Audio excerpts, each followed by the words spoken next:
चलिए फ्रेंड्स, सुनते हैं आज का अपना वीडियो। आज के इस वीडियो में बताने वाला हूँ कक्षा 10वीं का जो कि आपका विज्ञान का पेपर होने वाला है। तो आपका कब होने वाला है? तो 2 मार्च को होने वाला है। तो उसका कंप्लीटली सॉल्यूशन बताने वाला हूँ। तो जितने भी छात्र दे रहे हैं 2 मार्च को अपना एग्जाम विज्ञान का, तो एक बार वीडियो को जरूर देख लेना। यही पेपर आने वाला है आपके एग्जाम क्वेश्चन पेपर में। आपको यहाँ पर रोल नंबर लिख देना है, सामान्यतः आपको रोल नंबर लिख देना है।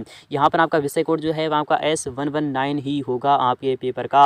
हाई स्कूल मुख्य परीक्षा 2022 का है, इसी वर्ष का रहने वाला है। तो आप यहाँ पर देख लीजिएगा, विज्ञान है इनकी साइंस का पेपर में आपको कंप्लीटली सॉल्यूशन बताने वाला हूं। तो 3 घंटे का आपको टाइम मिलेगा। 3 घंटे के अंदर अंदर आपको पेपर को सॉल्यूशन करना ही करना होगा। और आपको पता होगा कि 80 मार्क्स का आपका पेपर होता है। तो जितने भी स्टूडेंट दे रहे हैं बोर्ड एग्जाम क्लास 10th का साइंस का, तो एक बार वीडियो को जरूर देख के जाना, क्योंकि 80/80 इसी पेपर से आपका बनने वाला है। तो लास्ट तक वीडियो को जरूर देख लेना। तो शुरू करते हैं आज का अपना वीडियो। तो फ्रेंड्स, आ चुका है आप सामने ही आपका रियल पेपर आ चुका है आपकी स्क्रीन पर। तो इस प्रकार से देख लीजिएगा, विज्ञान का होने वाला है और यानी कि साइंस का होने वाला है, कक्षा 10वीं का होने वाला है। तो संपूर्ण सॉल्यूशन बताने वाला हूं। तो 3 घंटे के अंदर अंदर आपको पेपर को सॉल्यूशन करना ही होगा। यहाँ पर जो अंक होने वाला है, यानी कि मैक्सिमम मार्क्स जो आपका रहने वाला है वो आपका 80 मार्क्स का पेपर होता है। और आपको पता होगा कि कुल प्रश्न इसमें जो आपके रहने वाले हैं वो 22 रहने वाले हैं। कितने रहने वाले हैं? तो 22 क्वेश्चन रहने वाले हैं। तो निर्देश आपके सामने इस प्रकार से हैं, सभी प्रश्न अनिवार्य हैं। All question are compulsory. आपको जितने भी क्वेश्चन दिए जाएंगे आपको सभी को सॉल्यूशन करना होगा। और प्रश्न क्रमांक 1 से लेकर 4 तक आपको वस्तुनिष्ठ प्रश्न है, जिसमें कि आपको 32 अंक प्रोवाइड होंगे। यानी कि 1 से लेकर आपको 4 तक ये क्वेश्चन जिसने भी जवाब दे दिया, तो यानी कि ये मात्र 4 क्वेश्चन ऐसे रहने वाले हैं जिसने भी इनका जवाब दे दिया तो उसको 32 मार्क्स बिल्कुल ही क्लियर होने वाले हैं।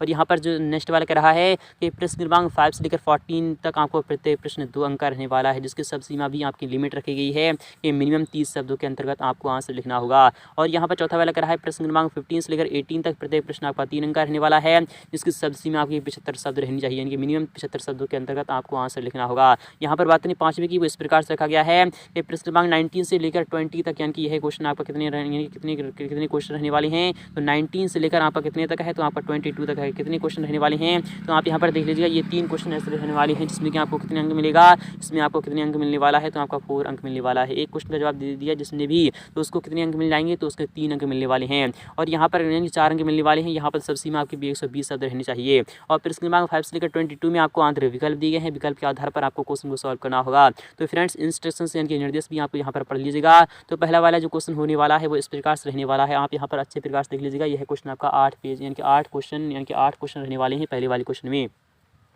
तो आपका जो पहला वाला जो क्वेश्चन है वह क्या कह रहा है आपको देखना है और समझना होगा।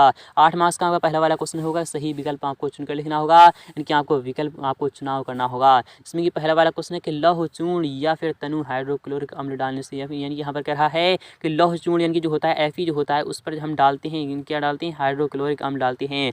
HCl की जब यानी कि साथ जब क्रिया कराते हैं तो क्या क्या बनता है? तो हम जानते हैं FeCl3 बनता है। क्या बनता है? 2FeCl3 बनता है। क्या बनता है? 2FeCl3 बनता है। और साथ साथ क्या बनता है?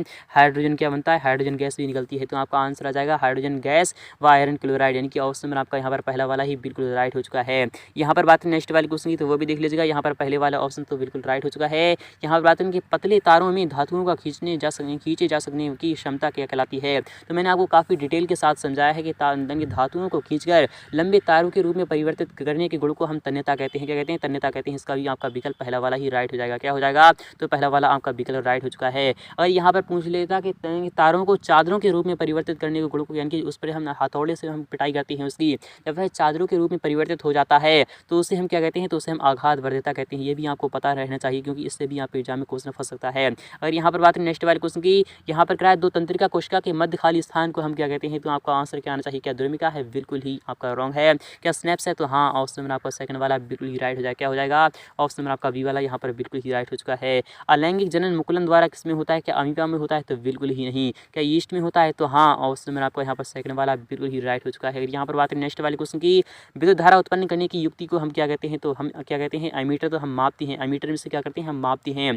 को क्या कहते हैं? तो मोटर कहते हैं। ऑप्शन में आपका यहाँ पर डी वाला बिल्कुल ही राइट हो जाएगा। तो आई होप ये भी यहाँ पे समझ में आ रहा होगा। यहाँ पर क्वेश्चन में चार की बात करें वो भी देख लीजिएगा। इनमें से कौन सा आहार श्रृंखला का निर्माण करते हैं? क्या घास, गेहूँ और आम है? तो बिल्कुल ही नहीं। क्या घास, बकरी और मानव है? तो हाँ। इसलिए आप यहाँ पर इस प्रकार समझ सकते हैं, घास को खा लेती है बकरी और बकरी को खा लेता है मानव। इस प्रकार से आप समझ सकते हैं। यही आपका ऑप्शन में आपका बी वाला बिल्कुल ही राइट हो जाएगा। बकरी, गाय, हाथी, ये तो आपका रॉन्ग है।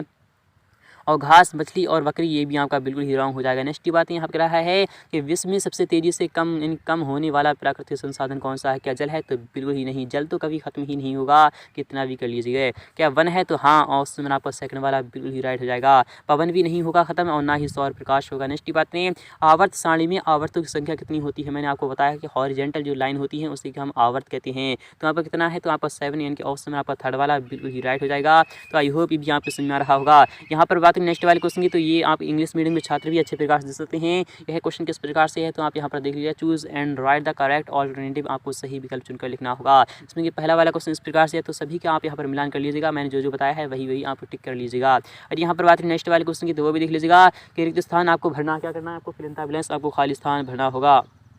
तो फ्रेंड्स आपका जो पहला वाला जो क्वेश्चन होगा वो इसमें क्या आने वाला है? तो आप यहाँ पर देख लीजिएगा कि जल एक ग्रेडेशन की कैसा ऑक्साइड है? तो हम जानते हैं जल एक जो ऑक्साइड है वह क्या है? उदासीन है। क्या है? जल एक उदासीन ऑक्साइड है। क्या है? आपको सिंपली यहाँ पर पहले वाले में क्या लिखना है? तो उदासीन लिखना है। क्या लिखना है? पहले वाले में आपको सिंपली यहाँ पर उदासीन लिखना है। और यहाँ पर बात नेक्स्ट वाले की कि धातुएं प्रायः ऊष्मा एवं विद्युत की क्या होती हैं? तो सुचालक होती हैं। क्या करना है आपको? यहाँ पर सुचालक लिखना है, कंडक्टर लिखना है। क्या लिखना है आपको? यहाँ पर सिंपली सुचालक लिखना है। क्या लिखना है? सुचालक लिखना है।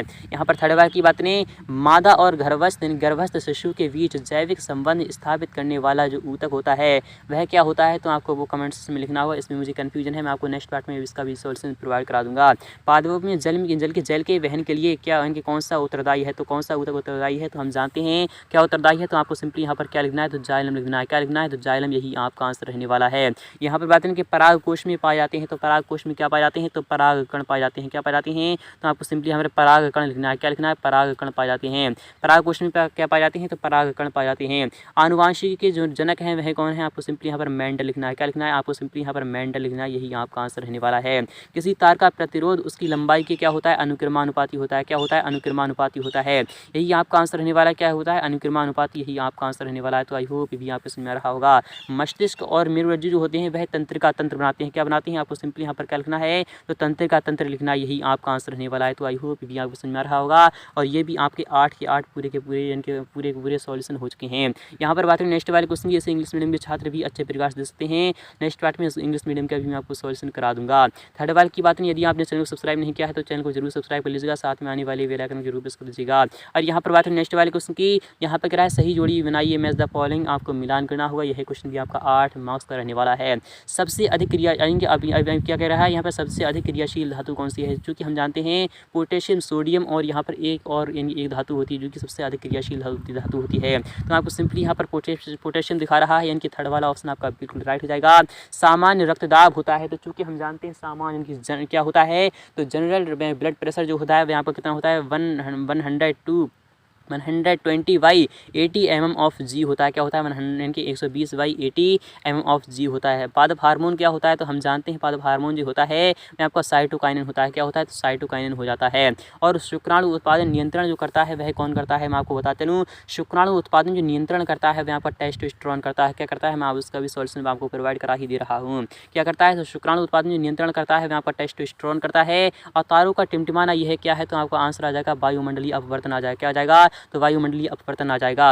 और लेंस की क्षमता क्या होती है? तो लेंस की क्षमता जो होती है वह डायोप्टर होती है। यहाँ पर बात करें डायोप्टर के, यहाँ पर अगर फॉर्मूला की बात करें तो P बराबर क्या होता है? 1/f होता है। क्या होता है? 1/f होता है। ये भी आपको यहाँ पर ध्यान में रखना है। जरा दृष्टि दोष क्या होता है? जरा दृष्टि दोष जो होता है उसे हम दूर करने का यानी क्या हमारे पास निवारण है, तो वह आपका द्विफोकसी लेंस है।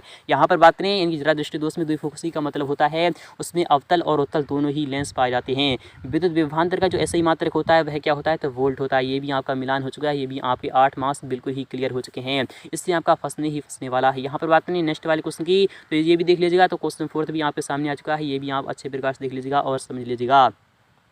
यह क्वेश्चन कितने नंबर का है? यह क्वेश्चन भी आपका 8 मार्क्स का रहने वाला है। तो अच्छे प्रकार से देख लीजिएगा और मैं इसका सॉल्यूशन भी आपको प्रोवाइड करा ही रहा हूँ। तो फाइनली आ चुका है आप सामने क्वेश्चन 4 जो आपका रहने वाला है वो इस प्रकार से रहने वाला है। यहाँ पर क्या है? एक वाक्य में आपको आंसर लिखना होगा। क्या करना है? आपको एक वाक्य में आंसर लिखना होगा। तो देख लीजिएगा इसका आंसर। तो फ्रेंड्स जो आपका चौथे वाला क्वेश्चन है उसमें भी आपके कितने अंक यानी कितने क्वेश्चन दिए जा रहे हैं, उसमें भी आपके 8 क्वेश्चन दिए जा रहे हैं। इसमें इस प्रकार से एक वाक्य में आपको आंसर लिखना होगा। इसमें का वाला क्वेश्चन है कि शुद्ध जल का जो पीएच मान होता है वह कितना होता है, तो सिंपली आपको 7 लिख देना है। क्या लिखना है, तो शुद्ध जल का जो पीएच मान होता है वो आपका 7 होता है। तो आपको यहाँ पर शुद्ध जल का मान आपका 7 आपको लिख देना है। क्या लिखना है, आपको 7 यानी 7 लिख देना है। 2 या 2 से अधिक धातुओं के समांगी मिश्रण को हम क्या कहते हैं, तो मिश्र धातु कहते हैं। क्या कहते हैं, आपको सिंपली यहाँ पर क्या लिखना है, तो मिश्र धातु लिखना है। क्या लिखना है, मिश्र धातु आपका आंसर आ जाएगा, मिश्र धातु कहते हैं। यहाँ पर बात करें कि हरे पौधों की पत्तियों में पाए जाने वाले इनके वर्णक का नाम क्या है, तो आपको सिंपली क्या लिखना है, क्लोरोफिल लिखना है। इंग्लिश से हम क्लोरोफिल कहते हैं। क्या कहते हैं, क्लोरोफिल। आपको क्या आंसर आ जाएगा, तो क्लोरोफिल आ जाएगा। मैं आपको यहाँ पर लिख ही दे रहा हूँ। तो आपको सिंपली यहाँ पर क्या लिखना है, यहाँ पर दूसरे वाले में तो आपको मिश्र धातु हो चुका है, और तीसरे वाले की अगर बात करें तो तीसरे वाले का जो आपका आंसर हो जाएगा वह क्या हो जाएगा, क्लोरोफिल, या फिर हम इसे कहते हैं हरित लवक। क्या कहते हैं, तो हरित लवक आ जाएगा।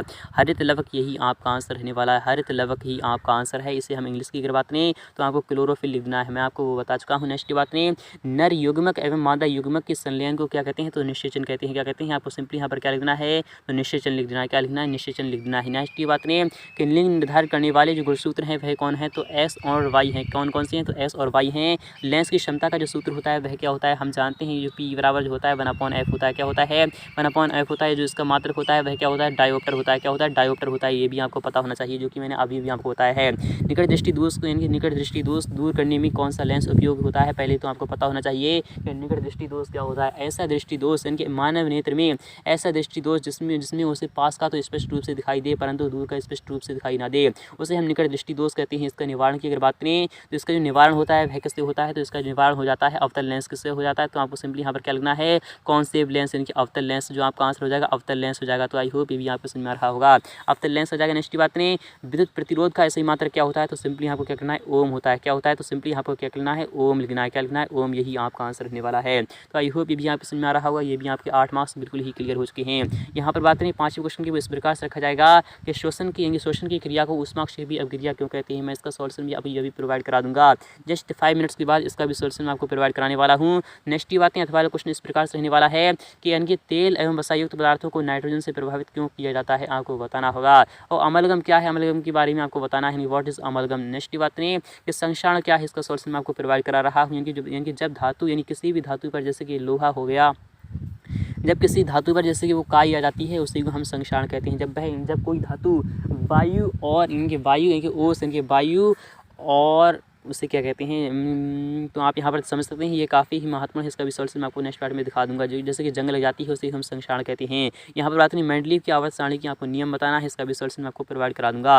अथवा की बात नहीं आपके न्यूलैंड्स का अष्टक नियम आपको बताना होगा। तो न्यूलैंड्स ने जो बताया था सारे गामा पाधा निशा, यही आपको बताया, वही आपको लिखना है। धमनी और शिरा में आपको कोई 2 अंतर बताना होगा। ऑक्सी व अनऑक्सी श्वसन में आपको कोई 2 अंतर स्पष्ट करना होगा। कायिक प्रवर्धन क्या है आपको बताना होगा। स्वपरागण क्या है आपको बताना होगा। स्वपरागण वेरी मोस्ट इंपोर्टेंट है, आता है। मानव ने यहाँ पर क्या है, मानव में बच्चे का लिंग निर्धारण कैसे होता है आपको बताना होगा। मेंडल के प्रभाविता का आपको नियम बताना है। परावर्तन की आपको नियम बताना होगा। परावर्तन के जो नियम होते हैं, एंगल आई जो होता है वह किसके होता है, एंगल आर के इक्वल होता है। ये प्रकाश का जो अपनी परावर्तन होता है, इनके प्रकाश का परावर्तन और अपवर्तन दोनों ही कोण क्या होते हैं, बराबर होते हैं। अपवर्तन की आपको नियम लिखना होगा। ये भी सॉल्यूशन मैं आपको प्रोवाइड कराने वाला हूँ। ओम का नियम आपको लिखना है, वेरी मोस्ट है। इनके वी इक्वल जो होता है वो IR होता है। इसका भी सॉल्यूशन मैं आपको प्रोवाइड कराने वाला हूँ।